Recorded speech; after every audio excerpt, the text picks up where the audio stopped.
Patrick Connolly, and for the next half hour, I will be reading from the Investigative Post on the Niagara Frontier Radio Reading Service.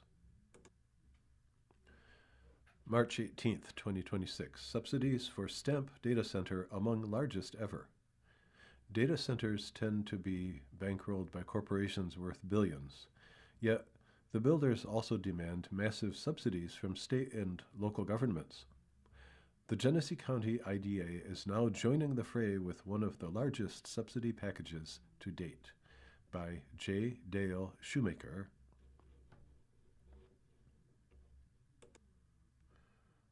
The STAMP Data Center is the Science, Technology, and Advanced Manufacturing Park, STAMP, in Alabama, New York. In the race to build data centers for the AI boom, subsidies from state and local governments have become common and expensive, but few have proposed subsidies as generous as those being offered in Genesee County. Officials with the Genesee County Economic Development Center are offering Stream U.S. data centers $1.46 billion in tax breaks for the creation of 125 jobs at a 3-building data campus. The subsidies work out to $11.7 million per job. It's one of the largest subsidy packages for a data center yet, and the cost per job may be the most expensive in U.S. history, according to a review of available data by Investigative Post. Among data centers, the closest comparables are an $8.3 billion package awarded to Amazon by Indiana in 2024, and a $1 billion package awarded to the company by Oregon in 2023. The Indiana project involved 1,079 jobs at a cost of $7.7 million per position. Among all subsidy deals in New York, comparables include a $6.4 billion award to Micron in Syracuse, $5.6 billion to Alcoa in Messina, and $1.2 billion to Global Foundries for a chip fab outside of Albany. The package of public funding awarded to Tesla in South Buffalo totaled $956 million. A data center built for Yahoo in Lockport more than a decade ago involved subsidies of $478 million. In each of those other deals, however, the subsidies resulted in hundreds or even thousands of jobs. Though many data center subsidy deals are kept secret, data compiled by Good Jobs First shows the cost per job for Stream is highest recorded yet. Quoting, "This is an extremely high subsidy package.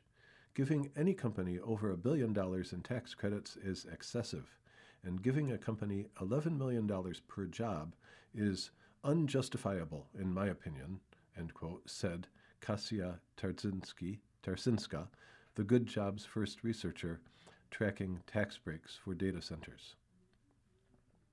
The bulk of the subsidy package is $1.43 billion in sales tax breaks on the chips, servers, and other equipment Stream plans to purchase. That means Genesee County and New York State are out $716 million each in potential revenue. The subsidy package also includes a $31 million mortgage tax break. Quoting, "There's just no way the local government and state government can recoup that lost revenue," Tarsinska said. A spokesman for Governor Kathy Hochul said the state is monitoring Stream's project and proposed subsidy package.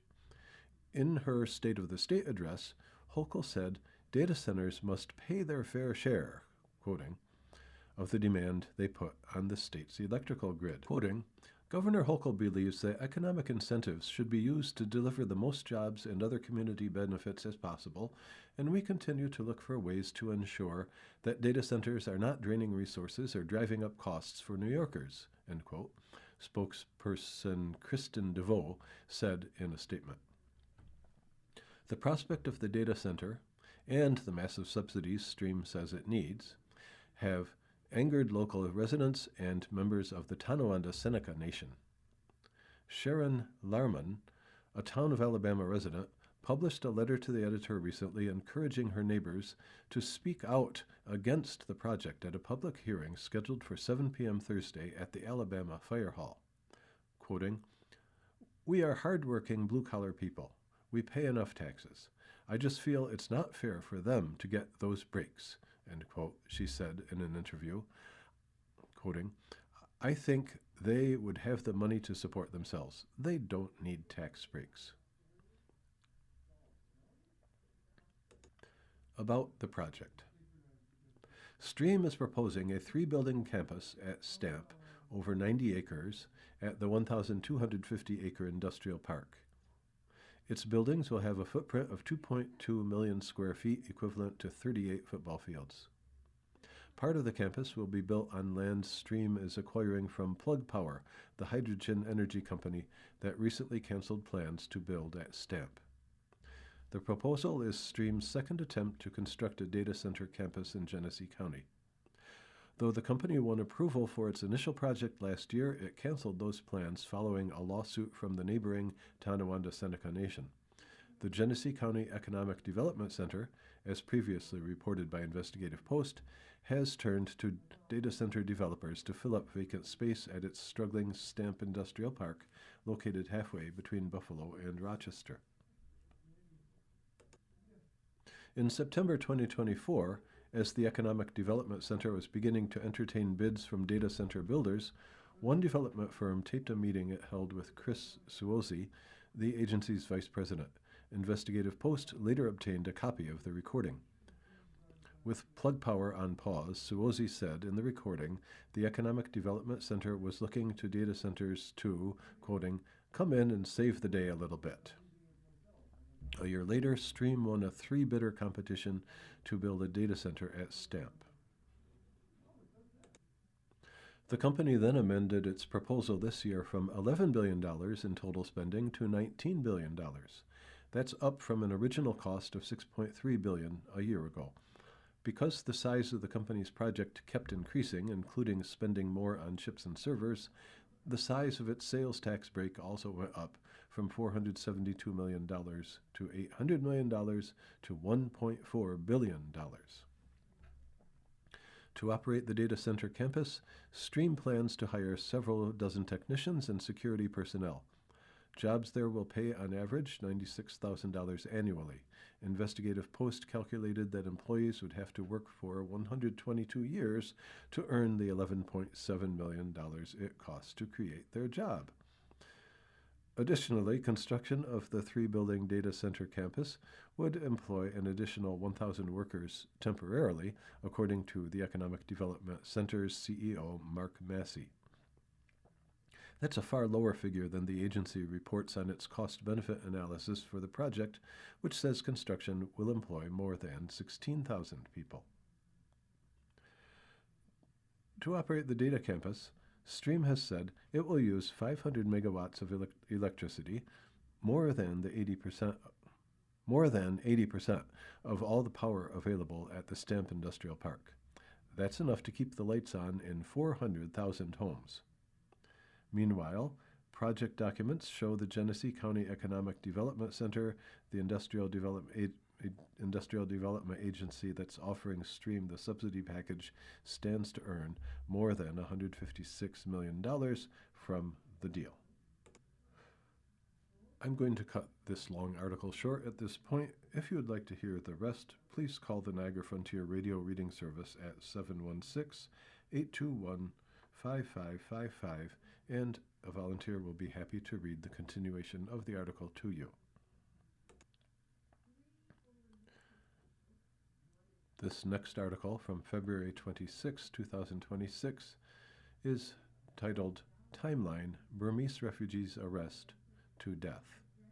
Dramatic police body camera video captured the encounter that led to Nurul Amin Shah Alam's arrest. Other video footage shows Border Patrol agents dropping him off hours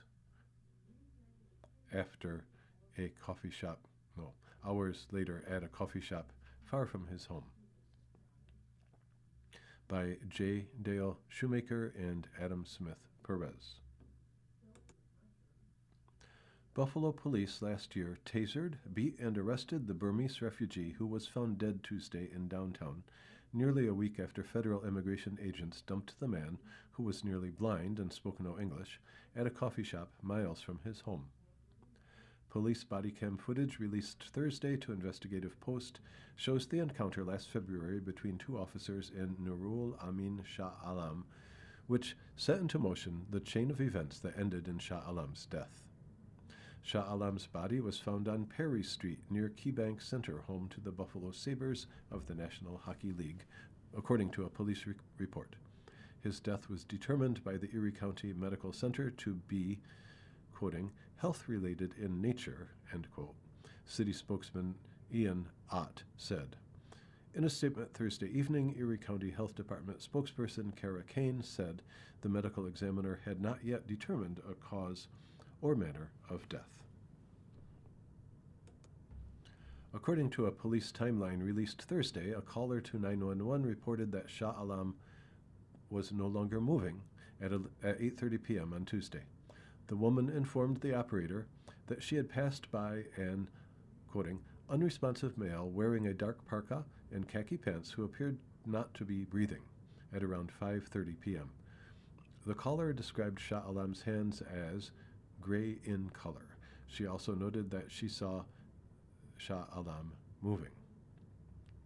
The woman only called 911 after she passed by the same location again 3 hours later. At that time, Shah Alam was still on the ground. Quoting, she observed that he was no longer moving, at which time 911 was contacted, end quote, the police timeline states. It's not clear how Shah Alam ended up at that Perry Street location after Border Patrol agents dropped him off last Thursday night at a Tim Hortons on Niagara Street in the Riverside section of North Buffalo. Video footage, viewed by Investigative Post from the Tim Hortons, shows a white Border Patrol van pull up near the drive-thru and release Shah Alam around 8:18 p.m. Thursday. The store was closed, save for the drive-thru. The journey that led to his death began a year ago.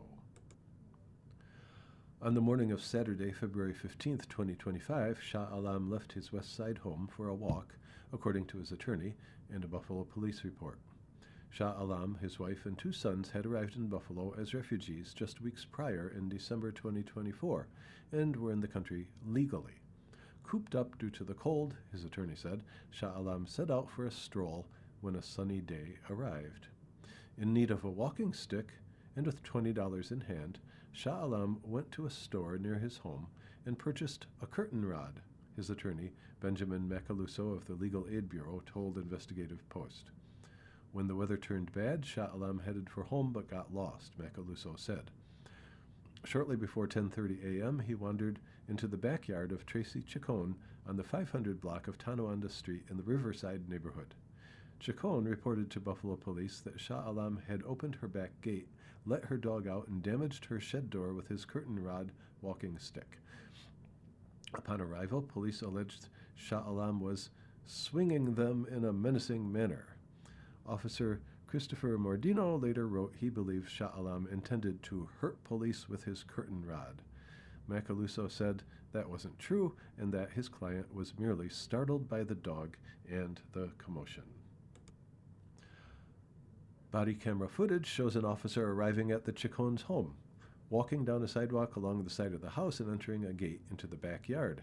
The officer immediately begins shouting at Shah Alam to drop his curtain rod. Put it down! The officer is heard shouting, "You're going to get tased! Put it in the snow!" Shah Alam can be heard saying, "Okay," and lets one end of the rod drop onto the ground, though he remains holding the other end. He holds his free hand out in what appears to be an attempt to calm the officer. As officers point their tasers at him, Shah Alam moves closer. They fire, and he can be heard speaking Rohingya. He and his family are Rohingya, a friend said Thursday. Shah Alam then raises one hand as if to defend himself, the video shows. At that point, the officers tackle and attempt to handcuff Shah Alam. Get on the effing ground, one of the officers shouts repeatedly. Once on the ground, one officer calls Shah Alam a effing asshole and punches him in the head several times. The police later stated Shah Alam bit both of the officers, causing minor injuries. In the process of getting handcuffed, Shah Alam appears to say, "I can't breathe," in English. An officer responds, "Take a breath, you're okay." In the aftermath, one officer, speaking to others who had arrived on scene, can be heard saying, "He's going to be injured. I don't know how bad. He got hit by all 4 tasers and still came at us with the effing poles. He almost got shot." A female officer named Brown is later heard saying, "I almost had to pull my gun out." Shah Alam was eventually charged with assault, trespass, and possession of a weapon, the curtain rods. Attorneys said ICE, ICE, had placed an immigration detainer on him once he was booked into the Erie County Holding Center. You are listening to a reading of articles and features from the Investigative Post on the Niagara Frontier Radio Reading Service. Because of the dramatic nature of this long article, I'm going to continue reading it to the end. In the 4 months before District Attorney Michael Cain's office issued an indictment via grand jury on the charges, according to a statement from Cain's office. Reading that again, it was 4 months before District Attorney Michael Cain's office issued an indictment via grand jury on the charges, according to a statement from Cain's office. Following a hearing in late May 2025, Shah Alam's bail was set at $5,000. Fearing that ICE would take custody and transfer him out of state, Shah Alam's family opted to keep him in the jail where they could visit him, Macaluso told Investigative Post. A family friend, Khalida Shah, confirmed Thursday that the family feared Shah Alam being detained by ICE had he been bailed out last year. Months of hearings followed. Macaluso said the case was nearing trial. On February 9th, Cain's office agreed to offer Shah Alam a plea deal. Quoting, "My decision was the result of a comprehensive evaluation of his conduct, criminal history, acceptance of responsibility, medical condition, time served in pretrial custody, and the proposed resolution," Cain said in a statement. Still quoting, "I also considered the significant collateral consequences that would result from a felony conviction, including mandatory deportation." End quote. Shah Alam pleaded guilty to 2 charges, trespassing and misdemeanor possession of a weapon, his curtain rod. His immigration attorney, Sienna McLean, said those offenses did not warrant detention or deportation by ICE. She said she communicated with the agency about those charges last week and that his lawyers agreed that Shah Alam would not be subject to federal detention upon his release. His plea to the charges, she said, didn't make him removable from the United States. Quoting, "When he went over to the Border Patrol, they can look and say, 'Oh, wait, he's not removable.'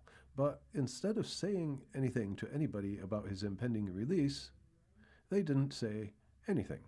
End quote. Ryan said Thursday that the Border Patrol should have brought Shah Alam back to the holding center, where sheriff's deputies could have then contacted his family, which had visited him often. Quoting Mayor Ryan, "The lawyer was not informed, and the family is just saying, 'You had our contact information, you had our address.'" Shah, the family friend, said Thursday after Shah Alam's burial, "Why not drop him at the address that's on file for him? Why not bring him back to the holding center rather than Tim Hortons?" What happened after Shah Alam was in Border Patrol's custody is not entirely clear. Shah Alam's attorneys said they believed it was ICE that had lodged a detainer against him, meaning that agency would take custody and take him to the federal detention center in Batavia, where his lawyers expected to pick him up last Friday. A police report also states it was ICE that lodged the detainer. Additional police records indicate Border Patrol lodged the detainer. Christopher Horvitz, a spokesperson for the Erie County Sheriff's Office, said it was Border Patrol that requested custody of Shah Alam upon his release from jail. Horvitz said deputies called Border Patrol agents who picked Shah Alam up upon his release from the holding center. That happened just after 4:30 p.m. on Thursday. Shah, the family friend, said Shah Alam's family waited for hours that day hoping to pick him up from the holding center.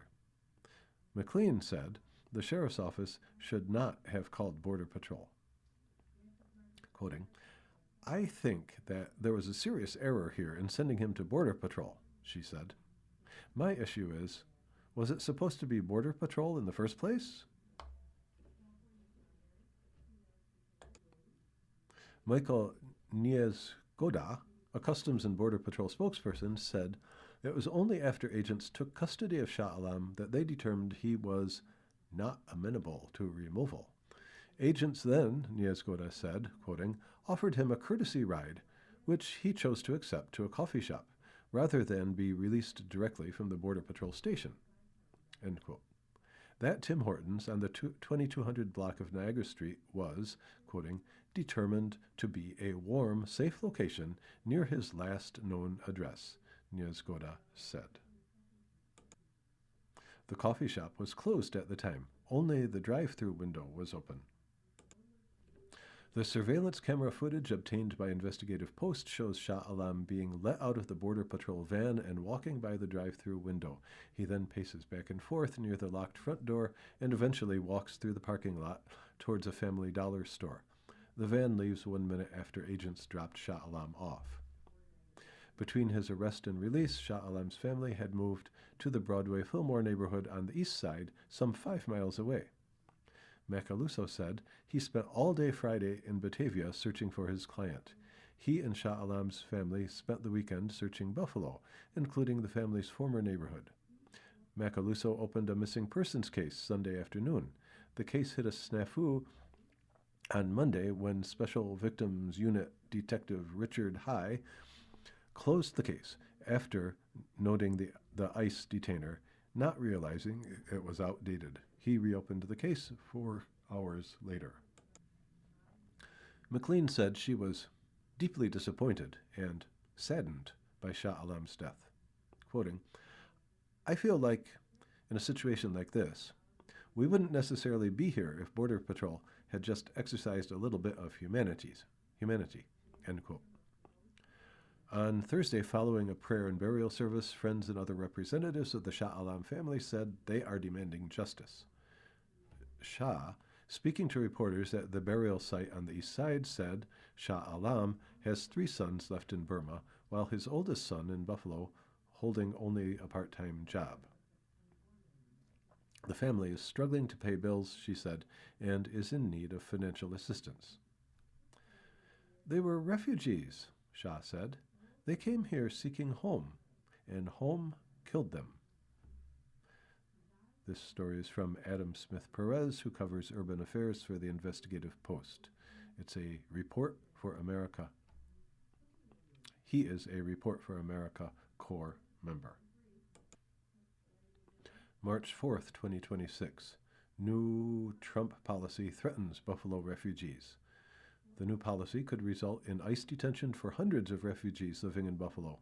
Already mourning the death of Nurul Amin Shah Alam, refugees and advocates say fear is now rippling through the community. By J. Dale Shoemaker. Because of time constraints, I will be reading only part of this article. One day before U.S. Border Patrol agents abandoned a nearly blind Rohingya man at a closed coffee shop in Buffalo, the Trump administration unveiled new rules putting hundreds more refugees like him at risk of ICE detention. Those new rules say that any refugee who has lived in the United States for more than 1 year and who has not applied for a green card can be detained. But here's the catch. Refugees must be physically present in the country for at least a year before the federal government allows them to submit an application for permanent residence. Those who have applied could still face scrutiny under the new policy. Experts interviewed by Investigative Post said more than 100,000 refugees nationwide could be affected by the Department of Homeland Security's policy changes, while more than 1,000 could be targeted in Buffalo. Quoting, It's ridiculous when you think about it, said Wook So Kim, a University at Buffalo professor who co-founded the school's Immigrant and Refugee Research Institute. You don't have a green card because the system doesn't allow you to apply for a green card for a year, and then you get picked up because of that. Together with the death of Nurul Amin Shah Alam, the Rohingya refugee found dead downtown last week, the rule change has sent ripples of fear through Buffalo's refugee community. Hailed by some politicians as saviors of the city's shrunken tax base and struggling economy, many refugees are now too afraid to leave home for fear of being jailed. Quoting, "The immediate reaction that most of our community members put forth is to shelter in place," said Ba Zan Lin, a political asylee from Burma and advocate for refugees in Buffalo. Still quoting, "A lot of people are scared. They're angry, but they're also scared, afraid, and hopeless." Making matters worse, the resettlement agencies that brought recently arrived refugees to Buffalo suffered federal funding cuts last year. Those agencies teach English classes, help refugees find jobs, and offer legal services like helping the new arrivals apply for green cards. And the Trump administration has since largely ended refugee admissions. In Trump's first year in office, federal data shows the government admitted just 2,200 refugees, the vast majority white South Africans. In Joe Biden's final year as president, by comparison, the government allowed in nearly 116,000 from a variety of African, Middle Eastern, and South American countries. That has left refugees in Buffalo, including an estimated 10,000 refugees from Burma, who count thousands of Rohingya Muslims among their ranks, separated from family and fending for themselves. At a Saturday press conference, Shah Alam's wife, through tears, pleaded with the government to allow her 3 adult children left in Malaysia to come to the United States as refugees. I am afraid because of time constraints, we must abbreviate the story here. However, if you would like to hear the remainder of the story, please call Niagara Frontier Radio Reading Service at 716-821-5555, and staff will read the rest of the article to you. Thank you. You've been listening to a reading of articles and features from the Investigative Post. We read from the Investigative Post on Thursdays at 8:30 a.m. Your reader has been Patrick Connolly. Thank you for listening.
Good morning. Welcome to another broadcast day on the Niagara Frontier Radio Reading Service, a private not-for-profit organization. Radio Reading volunteers broadcast daily readings on newspapers, magazines, and books to area blind or people with a print disability throughout Western New York and Southern Ontario's Niagara Peninsula. As always, please feel free to contact us with your comments, suggestions, or any questions you may have.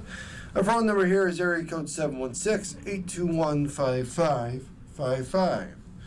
As always, please stay with us. Our Reading About Full News is coming up in just a moment. The following program is intended for listeners who are blind, have low vision, or another print